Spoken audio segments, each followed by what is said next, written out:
people call him Master.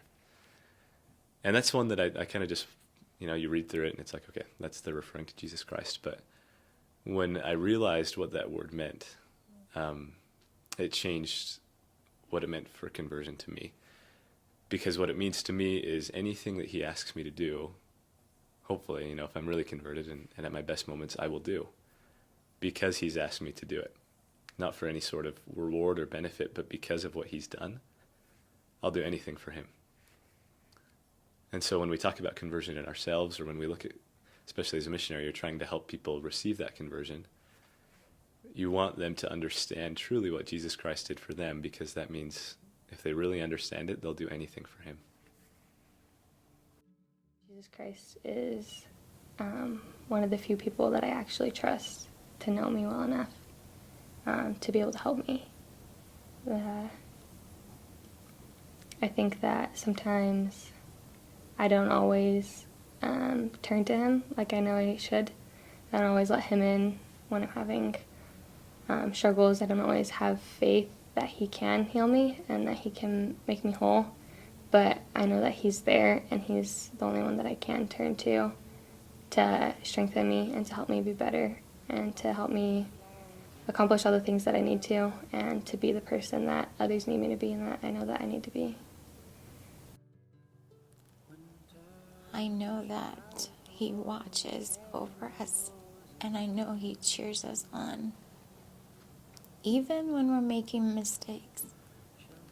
He's merciful, he's kind, and he's patient. Because I see sometimes how we can make a mistake 1,000,000 times, but he's still there, and he's still cheering us on, and he's still patient, and he's still kind. And so, as I experience this life here on earth and my interaction with others, I feel him. I feel him, like I said, even through my actions and the love I feel for others. And that comes from a very special place. It comes from a relationship I have with him. But when I started repenting, I got to a point where I just needed to know whether there was actually someone there or not. And I remember that I went to the little gardens out by the Life Science Building. It was before the Life Science Building was there even. They just had gardens there and nothing else. And I went down to some random spot at like midnight and knelt down and just poured out my soul to God. And it was very much like, are you even there? Are you even listening? And I like when I pray, I like to talk to God like a person. And I was very much like I was talking to my best friend. It was definitely not your typical kind of prayer. And I went on for a really long time, and I didn't feel squat. And it was really discouraging. And I finally was just like, I'm done with this.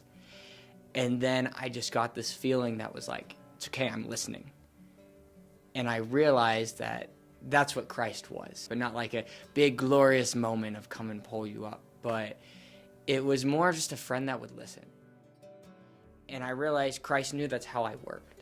He knew I just needed to vent, and he didn't care what I was saying. I mean, he cared what I said, but he didn't care how I was saying it.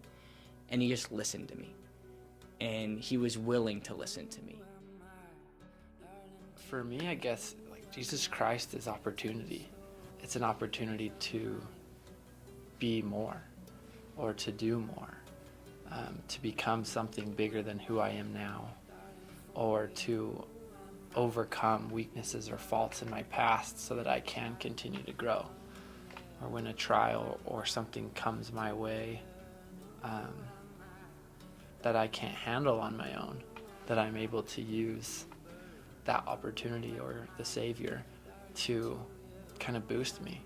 And I look at just the lives of millions and billions of people all over the world who don't have Jesus Christ as a part of their life, and I see that they're missing opportunity and that chance to be so much more than you can be on your own.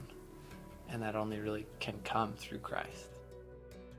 Since I've come to know that Christ is my Savior, I've never had a second of doubt that I'm the only one that knows the pain that I'm going through. Christ literally went through every single pain that we have ever gone through, that we're going through right now, and all the trials that we have to come. But without that knowledge, I can imagine anyone having a full peace of having true happiness in their life. Following Christ is a happy life. Maybe it's not easy. I mean, no life is easy. We all go through things, but it really does give you such a happiness that is lasting. And I love Jesus Christ. I love how he loves us. And we just have to pay attention and put forth just a little bit of effort. And we are going to be able to recognize it every single day of our life.